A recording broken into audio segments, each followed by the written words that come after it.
स्थिती बघितली तर missing link, Mumbai Pune express highway, जुना हायवे सगळं बंद झालेलं आहे. आणि त्याचबरोबर आळंदी देखील बघितलं तर तशीच परिस्थिती आहे. मुंबई पुण्याचे रस्ते देखील बंद आहेत, ट्रेन देखील बंद आहे आणि दरड कोसळल्याच्या बातम्या अनेक भागातून येत आहेत. वेल्ह्यामध्ये असेल, मुळशी मधले रस्ता खचलाय अशी मला आत्ताच बातमी आली आहे. माझे सहकारी महादेव कोंढरेंचा फोन आला होता. ते सगळे अडकलेत, काही ठिकाणी झाडं पडलेत, काही ठिकाणी रस्त्याला भगदाड पडले असं मुळशीत झालेलं आहे.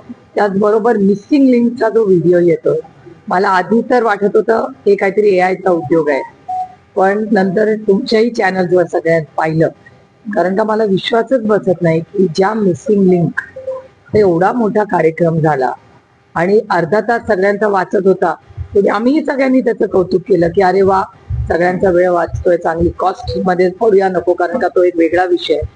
कारण का जेवढा निधी त्याच्यात टाकलाय आणि त्याच्यातून जो आउटकम आहे त्याच्यात मिसमॅच आहे, पण त्याला ठीक आहे, आता सगळ्यांची सोय झाली, त्याच्याबद्दल आम्ही सरकारला शुभेच्छा दिल्या. पण ज्या पद्धतीने मिसिंग लिंकचे व्हिडिओ येत आहेत ते अतिशय चिंताजनक आहे. त्याचबरोबर हा एकटा नाही, मुंबईमध्ये अनेक वसई, विरार, भांडूप सगळ्याच भागांमध्ये सातत्याने इन्फ्राचे प्रोजेक्ट चाललेत. इथे झाडं पडतायत. मानखुर्दला 6 लोकांचा मृत्यू झालेला आहे. म्हणजे नक्की महाराष्ट्रात काय चाललेलं आहे? पाऊस अनेक वेळा झाला, एवढा पाऊस आधी झालेला आहे, पण एवढं नुकसान आणि हानी ही कदाचित पहिल्यांदाच बघायला मिळते आणि अतिशय चिंताजनक. उद्घाटन करण्यास घाई झाली का? कारण मुख्यमंत्री म्हणले ड्युरेबिलिटी चेक करण्यासाठी 2 खड्डे पडले आणि दुसऱ्या दिवशी तिथला स्लॅब कोसळतोय. उद्घाटनाची घाई झाली का? तुम्ही त्या सगळ्या उद्घाटनाच्या आलिशान कार्यक्रमामध्ये अडकला होतात वाहतूक कोंडीत. नाही, मला असं वाटतं तातडीने एकतर महाराष्ट्राच्या माननीय मुख्यमंत्र्यांनी तातडीने इमर्जन्सी डिक्लेअर करावी, आढावा या सगळ्या इन्फ्राचा घ्यावा आणि महाराष्ट्राला काय सत्य आहे हे महाराष्ट्राच्या माननीय मुख्यमंत्र्यांनी स्टेटमेंट करणं अतिशय गरजेचं आहे. मी सगळ्यांना आवाहन करते, विनंती करते की जेवढा प्रवास टाळता येईल तेवढा टाळला पाहिजे. पण माझी मागणी आहे की या सगळ्या इन्फ्रास्ट्रक्चरची पारदर्शक इन्क्वायरी झाली पाहिजे. मी करप्शन आता म्हणणार नाही, कारण का अजून माहिती आलेली नाही, पण जरूर या इन्फ्रास्ट्रक्चर मध्ये किती पैसे खर्च झाले, सेफ्टी ऑडिट झालं का, आणि जर झालं असेल तर या सगळ्याचा नॅचरल डिझास्टरचा विचार केला का नाही जेव्हा या मिसिंग लिंकचा प्लॅन केला. या सगळ्याची उत्तरं महाराष्ट्र सरकारला द्यावी लागतील. लँडस्लाइड झालंय पाटणला आणि 4 जणांचा जीव गेल्याची भीती व्यक्त केली जाते. एनडीआरएफ रेस्क्यू करतंय, पण सगळीकडे तशीच परिस्थिती दिसते. ताम्हिणी घाट बंद करण्यात आलाय. पुण्याहून कोकणात जाणारं सगळी वाहतूक जी आहे ती बंद आहे. मुंबईला जाणारे सगळे मार्ग पूर्णतः बंद झाले. तुम्ही हे कशाचं द्योतक समजताय? नॅचरल कॅलॅमिटी जरी असली तरी पर्यायी मार्ग नसणं किंवा हेल्पलेस होणं नागरिकांनी मोठी नाराजी व्यक्त करतायत सगळे नागरिक. रेल्वे स्टेशनला अडकून पडलेले, एसटी स्टँडला अडकून पडले. नाराजी तर रास्तच आहे, पण सुरक्षिततेबद्दल कोण विचार करतंय? एवढे मोठे इन्फ्रास्ट्रक्चर प्रोजेक्ट हे सरकार करतंय. सातत्याने इन्फ्राचं आमचं सरकार आहे सांगणार आहे सरकार, त्याच्यात जर सुरक्षितता किंवा पर्यावरणाचा विचार नसेल तर उपयोग काय आहे? एक पाऊस पडलाय आणि पूर्णपणे महाराष्ट्र पॅरलाइज झालेला आहे अशी परिस्थिती सगळ्या चॅनल्सच्या माहितीवरनं आपल्याला दिसते.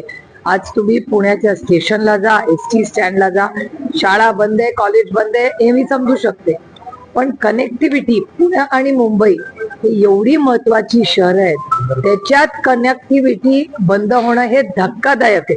म्हणजे पुण्या मुंबईमध्ये सेशन चालू आहे, सेशनला आमदार पण आज पोहोचणार आहेत का नाही देवालाच ठाऊक. आणि जर आमदार निघाले नसतील तर माझी त्यांना विनंती आहे, जाऊ नका, रिस्क घेऊ नका. पण जर आमदार, खासदार, लोकप्रतिनिधी विधान भवनला पोहोचू शकत नसतील, तुम्ही विचार करा, एखादी इमर्जन्सी असेल, एखादा डॉक्टर असेल, कुणाची फ्लाईट असेल, कुणाच्या शिक्षणाची कामं असतील, एवढी कामं असतात, त्याच्यासाठी कोणी मुंबई पुणे प्रवास करू शकत नाही. आणि मुंबई पुणे प्रवास करण्यासाठी 3 रस्ते, एक रस्ता नाहीये, 3 रस्ते. एक ताम्हिणी घाटातून तुम्ही जाऊ शकता, तो बंद. मिसिंग लिंक म्हणे तो बंद. जुना आपला म्हणजे तुमचा कदाचित जन्मही झाला नसेल तेव्हा, आमच्या लहानपणी आम्ही त्या खंडाळ्याच्या घाटाने जायचो, जुना रस्ता ज्याला म्हणतात, तोही बंद. मग सगळेच रस्ते बंद झाले असतील तर या सगळ्याचं ऑडिट व्हायला नको की? एवढे इन्फ्रास्ट्रक्चर प्रोजेक्ट करताना पर्यावरणाचा विचारच या सरकारने केलेला नाहीये आणि सगळ्याचे कॉस्ट एस्किलेशन आहेत. नुसता इन्फ्राचा इश्यू नाहीये, प्रत्येक आजपर्यंत ह्या केलेल्या सरकारच्या प्रत्येक प्रोजेक्टचं कॉस्ट एस्केलेशन झालेलं आहे. त्याची जबाबदारी सुद्धा पावसामुळे मोठं नुकसान होतं. कालही 2 जणांचा मृत्यू झाला. तिथे सुद्धा महानगरपालिकेने पूर्वतयारी केली होती का नाही, अर्थातच कसं आहे, आज सत्तेमधले सगळे लोक फक्त 70 वर्षाचा हिशोब काढतात. यांच्या 10-12 वर्षाचा हिशोब कोण देणार? आता झालं ना 12 वर्ष सत्तेमध्ये येऊन, आणि गल्लीपासून दिल्लीपर्यंत त्यांचं सरकार आहे, आणि ज्या पद्धतीने हानी होते याचं उत्तर द्यावंच लागेल या सरकारला. म्हणजे स्कूल बसवर झाड पडलं, त्याच्यानंतर आज मानकुडला 6 का 8 लोक गेले. कोण आहे याला जबाबदार? ऑडिट का होत नाही वर्षभर? कॉर्पोरेशन काय करतायत? पक्ष फोडा, घरं फोडा. आणि ज्या पद्धतीने आज विरोधी पक्ष फोडण्याचं पाप सातत्याने होत आहे, ह्याच्यासाठी या सरकारला वेळ असतो. पण सर्वसामान्य मायबाप जनता, ज्या जनतेने ह्यांना सो कॉल्ड मतदान केलं असं ते म्हणतात, मग त्यांच्यासाठी हे सरकार कधी उपलब्ध असतं? याच पालिकेत आलेला पुण्यात सुद्धा 97 ठिकाणी झाडं पडलेली आहेत. खरं तर हे सगळे जुने झाड आहेत, मुख्य शहरातले आहेत. त्याचं सर्वेक्षण होणं गरजेचं होतं. पालिका नुसतं सर्वेक्षण नाही, अनेक ठिकाणी रस्त्याचं रुंदीकरण झालेलं, त्याच्यामुळे अनेक ठिकाणी झाडं पडलेली आहेत. तर जेव्हा तुम्ही रुंदीकरण करता तेव्हा झाडांचं प्लॅनिंग नाही का होत? हा पण एक मोठा प्रश्नच आहे ना. म्हणजे ह्यांचं जे प्लॅनिंग आहे, ह्यांचं इन्फ्रास्ट्रक्चर म्हणजे कॉन्ट्रॅक्टरांची लाड, आणि सातत्याने कॉस्ट एस्केलेशन करून पुढच्या इलेक्शनचा खर्च काढणे, अशीच परिस्थिती किंवा भावना सामान्य माणसात येत आहे. तुम्ही सगळं चेक करा.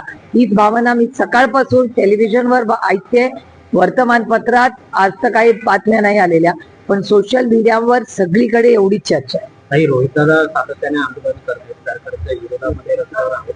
2 दिवसापूर्वी त्यांनी एक ट्विट केलेलं आहे की माझ्यावर आता पुन्हा एकदा कारवाई होऊ शकते. त्याची काय चर्चा झाली किंवा काय असू शकतं, आणि पुन्हा तेच ईडी ते सुरू? आम्हाला आईस म्हणजे इन्कम टॅक्स, सीबीआय आणि ईडी विरोधी पक्षात असला की हे होतेच. आणि तुम्ही त्यांच्यामध्ये गेला की ते वॉशिंग मशीन होतं, आता डेटा त्यांना, ही जुनी गोष्ट झाली या देशात.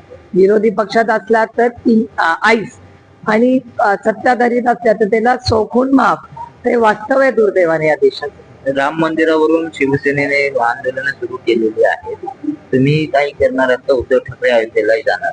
एक तर कालच खरं तर गेला 1 आठवडा निलेश लंकेंची इच्छा आहे अयोध्येला जाऊन तिथे आंदोलन करायचं, पण आता तिथे परवानगी देत नाही. जे जात आहेत खासदार किंवा आंदोलन करण्यासाठी, त्यांना तिकडून काढलं जात आहे अशी माहिती सगळ्या आम्हाला तिथल्या स्थानिक आमचे जे समाजवादी आणि काँग्रेसचे सगळे आमचे जे मित्र पक्ष आहेत त्यांच्याशी जेव्हा आम्ही बोलणी केली, एक तर दुर्दैवी गोष्ट आहे की अयोध्या ती उज्जैन, अयोध्या टू उज्जैन ही आमच्यासाठी आस्थेची, श्रद्धेच्या जागा आहे.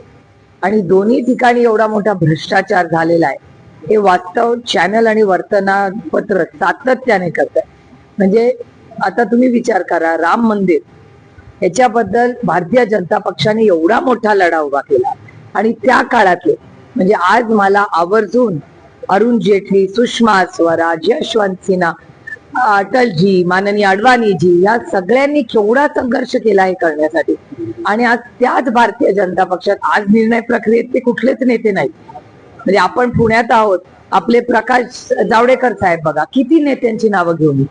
आज ती सगळी पिढी ज्यांनी राम मंदिर व्हावं आणि अयोध्या ते उज्जैन या दोन्ही बाजूसाठी ताकदीने एवढा मोठा संघर्ष केला, आज त्यांना काय वाटत असेल?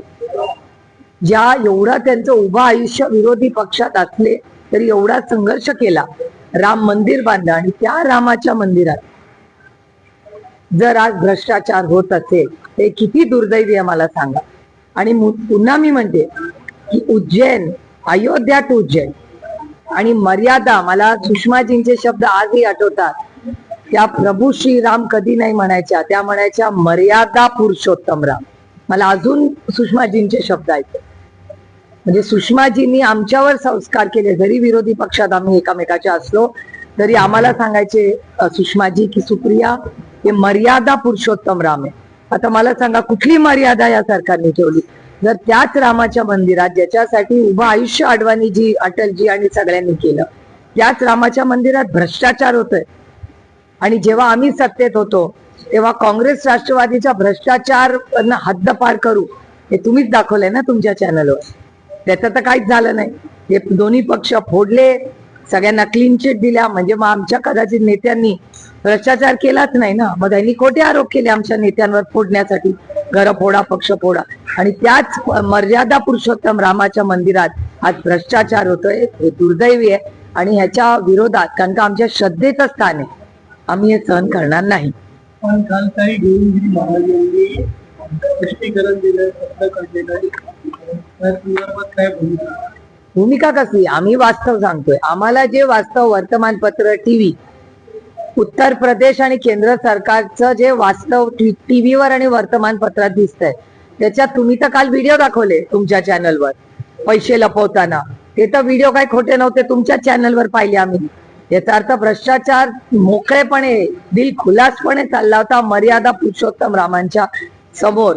हे किती दुर्दैवी आहे. आणि मला विचाराल तर म्हणजे मला आश्चर्य वाटतंय की आमच्या श्रद्धेच्या स्थानामध्ये एवढा भ्रष्टाचार. चिची, याच्यासाठी नाही हो अटलजींनी आणि अडवाणींनी एवढा संघर्ष. गोविंदगिरी महाराज जे आहेत ते मंदिर उद्घाटनावेळी याचं श्रेय घेत होते, मात्र कालच्या त्यांच्या स्पष्टीकरणात ते असं म्हणतात की मी नामधारी कोषाध्यक्ष आहे, माझ्याकडे याचा कुठला हिशोब नाही, मी प्रवासात असतो, मी प्रवचन करत असतो. याचं उत्तर सगळ्यांना उत्तर प्रदेशमध्ये जे जे कोणी त्या प्रशासनात आहेत त्यांना ह्याचं उत्तर द्यावं लागेल.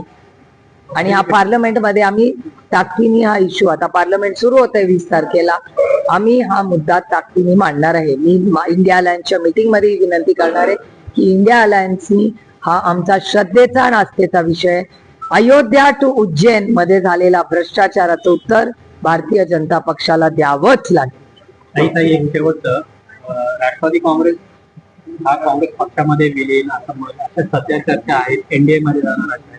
परवा सतीश पाटीलही म्हणाले की लोकसभेनंतर राष्ट्रवादी काँग्रेस आणि काँग्रेस एकत्र येण्याच्या चर्चा सुरू झालेल्या होत्या, दिल्ली स्तरावरती त्या होत्या. आता राष्ट्रवादी आमच्या सोबत आली तर दुधात साखर आहे असं त्यांनी वक्तव्य. बंटी दादा हे काँग्रेसचे ज्येष्ठ नेते आहेत आणि अर्थातच आमची अतिशय प्रेमाची, जिव्हाळ्याची आणि कौटुंबिक संबंध आहेत. पण त्याचबरोबर काँग्रेस, राष्ट्रवादी काँग्रेसने गेले 27 वर्ष एका विश्वासाच्या आणि प्रेमाच्या नात्याने आम्ही एकत्र काम केलेलं आहे आणि करतही राहू. आणि बाकीच्या ज्या चर्चा मी वर्तमानपत्रात किंवा चॅनल्सवर ऐकते किंवा वाचते त्या माझ्यापर्यंत आलेल्या नाही. त्याच्यामुळे तुमच्या सूत्रांनी तुम्हाला काय सांगितलंय मला माहिती नाही. पक्षामध्ये ही कुठलीही चर्चा नाही.